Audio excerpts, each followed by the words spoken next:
This is Teach, Play, Love. The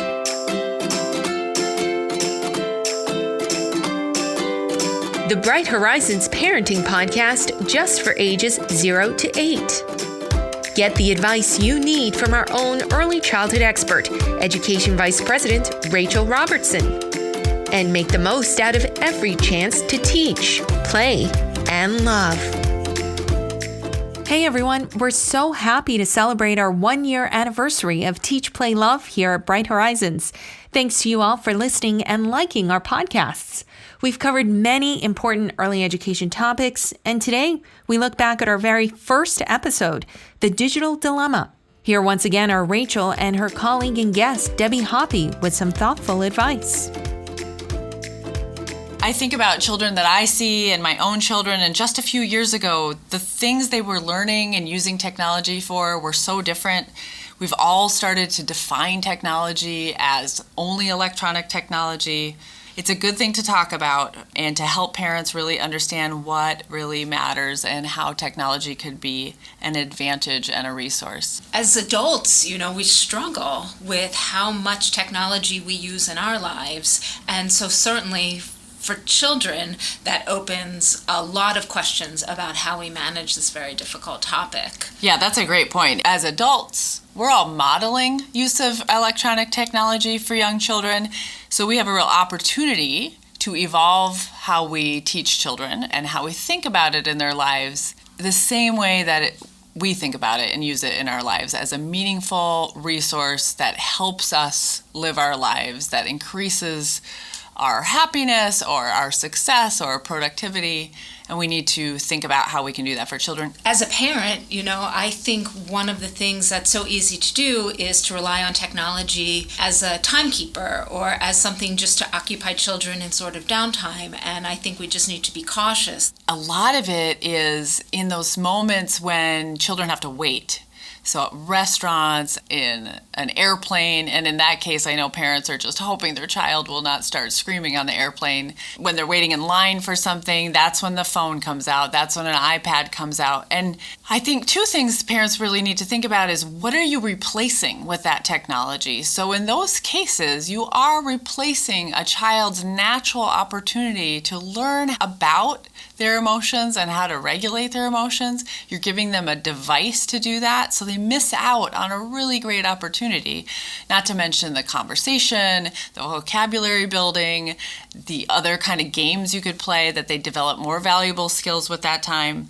And if they're thinking about that, then the issue of how much technology a child should use almost naturally resolves itself because you're not using it in unnecessary moments and you're not using it when there's not value. For young children especially, how can you connect the digital technology to the real life, what's happening with that child? So, for example, a trip to the grocery store, as we're putting items in our cart, let's look at the calculator and let's add up what we're buying and see how that compares to what we're charged. So really those meaningful ways of this is my real life and this is the digital world and how can I connect the two?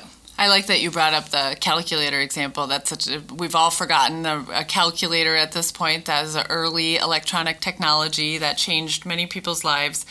So think about a parent, and I'm guessing someone listening might be saying, well, that's easy for you to say, but you don't have a 3-year-old crying in the store or in the airplane. Sometimes technology can be used for those things, and as a parent, if you're choosing to do that, the most important thing to do is know that that's the choice you're making. You're choosing to use technology, in that case, basically as a babysitter. But when you don't have to do that, or when you have the opportunity to not make that choice, to avoid making that choice, so not just to turn it into a habit that you're not even thinking about, and also think about the opportunities that you can use a little bit of technology like we've been talking about and integrate it into real world. I just had an experience where I took my kids on a road trip. We rented a minivan and there were TVs or screens in the back. And I said, absolutely not. No one's turning those on while we're driving through Upper Peninsula of Michigan.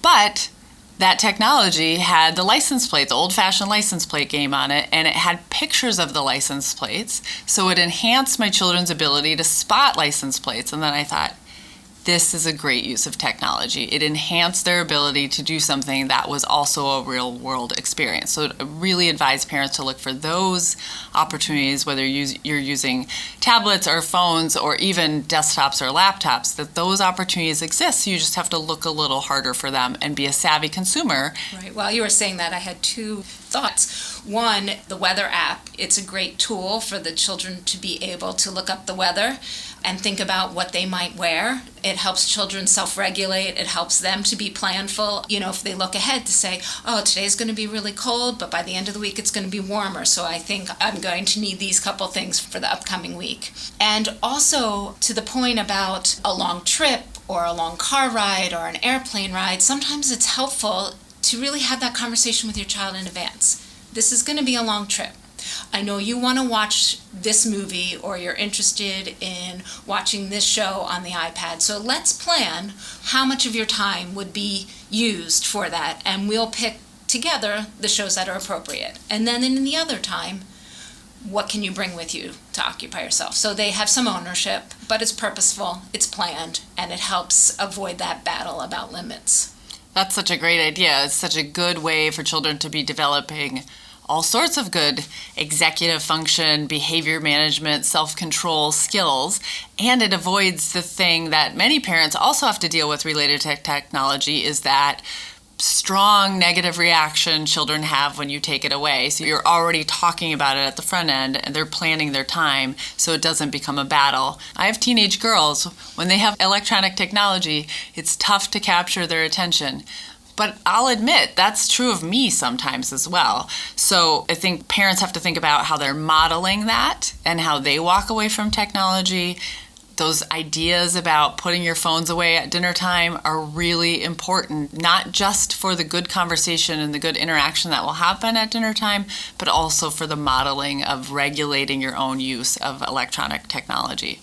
And oftentimes when the adult follows along with those guidelines, the children comply as well. So I do want to mention, as we're talking about technology, there are some real limits that we should not be flexible with. So children under 2 should really not be exposed to screens, and this is important for many reasons.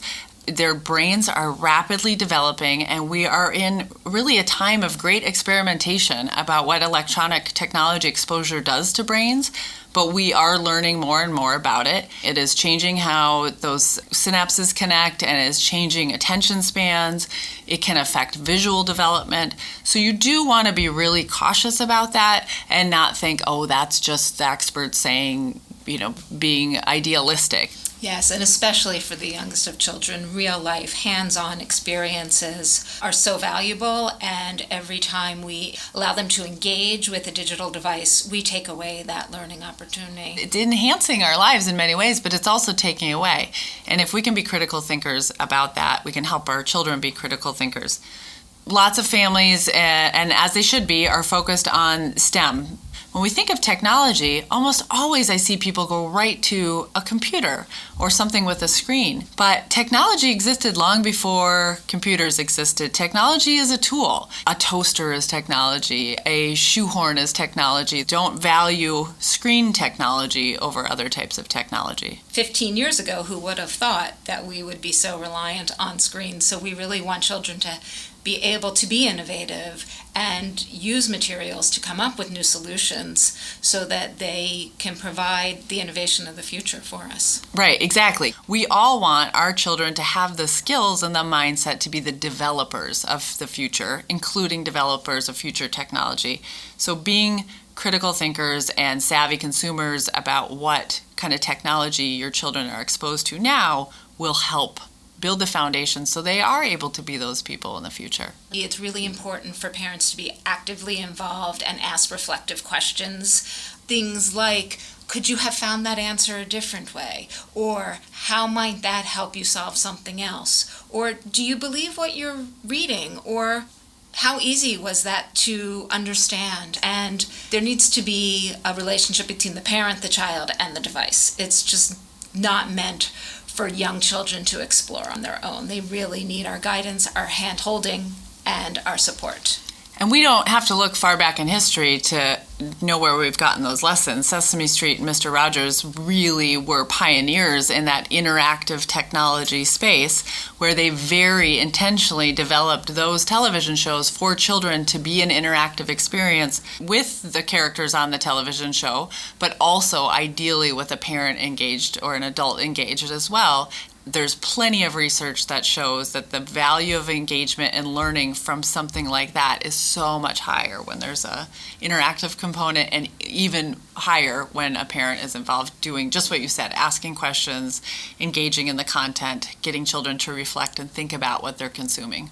Yes. And if you are looking for resources, Bright Horizons has on our website great ideas to how parents can have that conversation and be a part of you and your child's exposure to technology. We offer a lot of suggestions for that co-exploration. So we talked about under 2-year-olds and really trying to restrict or eliminate all interaction with screens for that age group. But then over through preschool, through kindergarten age, parents certainly can use electronic technology, or their children can be engaged with electronic technology. But you do want to think about frequency, and you want to think about that in terms of the quality. So it's not just 1 hour a day, it's one quality hour a day would be what the recommendation is.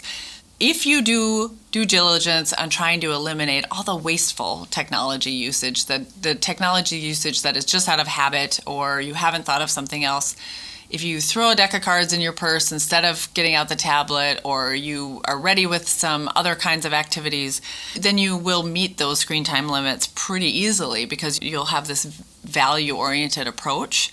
And then as children get older, they can have more exposure because they'll be using it for practical reasons in school or in social situations, or as we were mentioning before, checking the weather. They'll start doing those things on their own. When you're choosing more meaningful activities and more meaningful usage, you also eliminate the conflict over screen time, because that happens when they're passive consumers. And those games are developed to increase passive consumption and addiction, and to have children and adults keep wanting to play over and over. There's very intentional game design behind those. So there's a reason they cause conflict. I think that's a really great point. And I think as children grow from 3 to 4 and 4 to 5, it's important to have those conversations with your child. Why are you drawn back to that game? Why do you think you keep wanting to play it? What about that game is drawing you in? And that helps them think about that sort of addiction cycle that can happen. And it's a great time to talk about time limits, not necessarily in the moment, but before and after.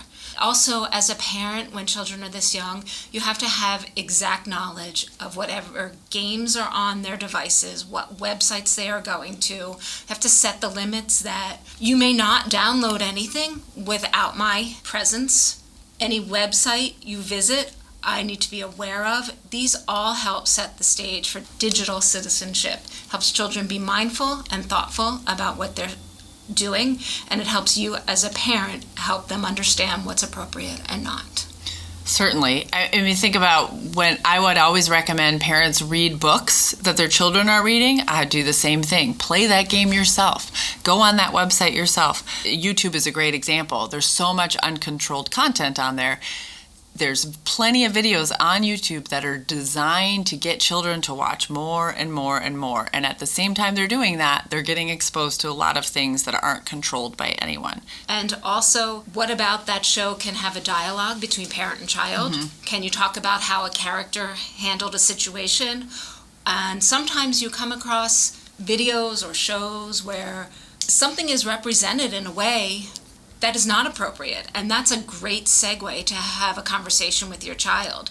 Did you notice how that woman was represented in that video you came across? Let's talk about that. And that's sometimes a very safe way of opening conversation about very important topics. If you find yourself, as we know many parents do, in a situation where you are using technology somewhat as a babysitter or something to keep your child busy, just a few simple open-ended questions, whether you're thinking about prediction, like what will happen next, tell me why you liked it so much, what was the main point, to get your child to think critically about something that is a passive consumption activity, you can turn it into a more successful, more valuable experience just with the simple questions, just by inviting your child to think deeper about what they're consuming. There are many fabulous things about technology, and one of the greatest probably is that it can bring people close together who are very far in distance. So for all ages, using an iPhone or an iPad to FaceTime grandparents or relatives who live far away